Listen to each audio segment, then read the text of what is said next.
Shalom saudara-saudari yang terkasih dalam Kristus. Damai sejahtera untuk kita semua. Selamat datang kembali pada Lensa Wina. Pada hari ini kita akan mendengarkan bacaan dari Injil Matius bab 10 ayat 26 sampai 33. Bacaan dari Injil Matius bab 10 ayat 26 sampai 33.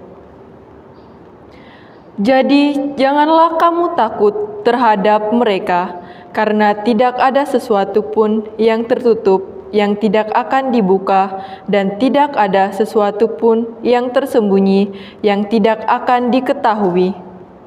Apa yang kukatakan kepadamu dalam gelap, katakanlah itu dalam terang, dan apa yang dibisikkan ke telingamu, beritakanlah itu dari atas atap rumah.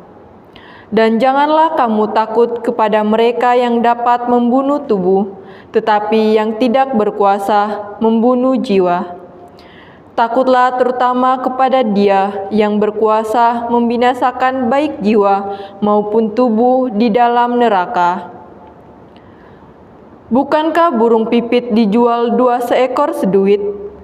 Namun seekor pun daripadanya tidak akan jatuh ke bumi, di luar kehendak Bapamu. Dan kamu, rambutmu, kepalamu pun terhitung semuanya. Sebab itu, janganlah kamu takut, karena kamu lebih berharga daripada banyak burung pipit. Setiap orang yang mengikuti aku di depan manusia, aku juga akan mengakuinya di depan Bapa-Ku yang di surga. Tetapi barang siapa menyangkal aku di depan manusia, aku tidak akan menyangkalnya di depan Bapa-Ku yang di surga. Demikianlah sabda Tuhan. Terpujilah Kristus. Saudara-saudari yang terkasih, hari ini kita sudah mendengarkan bacaan.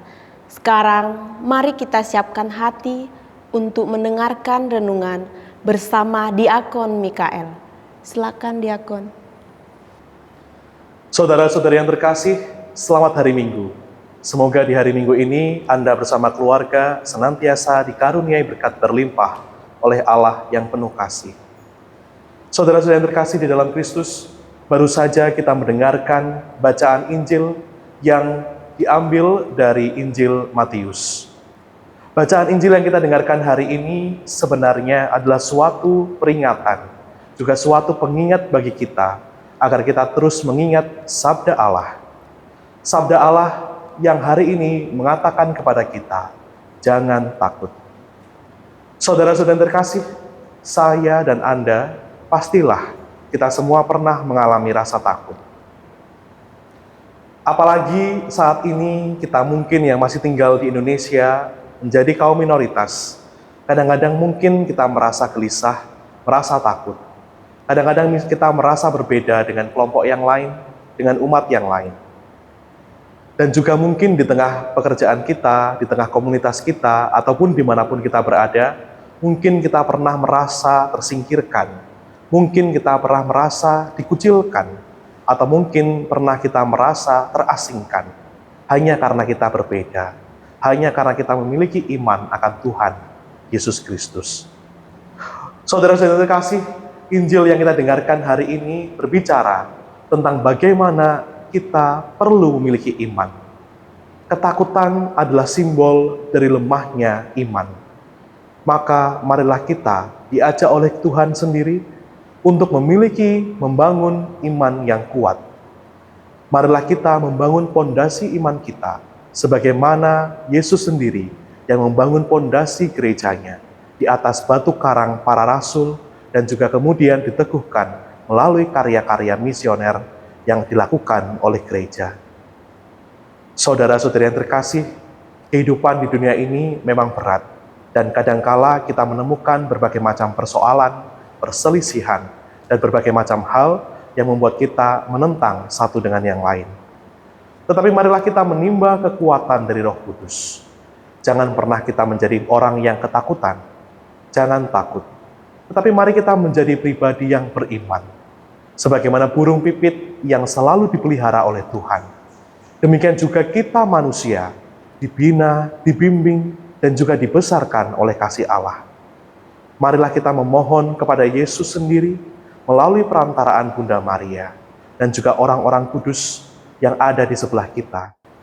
Kiranya kehidupan kita tidak terkungkung dalam rasa takut dan cemas. Tetapi marilah kita berusaha untuk selalu menimba kasih Tuhan, Sang Sumber Penyejuk, Sang Sumber Kekuatan, agar kita berani untuk memiliki iman dan mengaruniakan iman itu kepada orang-orang yang kita cintai dan kita kenal. Sehingga di tengah kelompok, di tengah komunitas, kita tidak lagi merasa terkucilkan, kita tidak lagi merasa diasingkan. Tetapi justru di tengah komunitas atau di tengah masyarakat apapun di mana kita berada, kita semakin berani dan juga bersyukur menyatakan diri kita sebagai seorang Kristiani, para pengikut Kristus. Saudara-saudara yang terkasih, marilah kita senantiasa memohon karunia Roh Kudus agar saya dan Anda, kita semua, senantiasa diteguhkan dalam beriman. Kiranya melalui iman ini pula lah kita mendapatkan karunia-karunia beserta rahmat yang mengantarkan kita untuk sampai pada kehidupan abadi. Berkat Tuhan menyertai kita senantiasa. Saudara-saudari yang terkasih, demikianlah bacaan Injil dan renungan Sabda hari ini. Terima kasih sudah meluangkan waktu bersama kami dalam program Lensa Wina. Semoga sabda Tuhan yang telah kita dengarkan sungguh memberikan cahaya yang terang dalam kehidupan kita sehari-hari. Jangan lupa kembali untuk mengikuti renungan berikutnya di channel YouTube STKIP Widya Yuwana Madiun. Terima kasih, Tuhan memberkati kita semua dan sampai jumpa.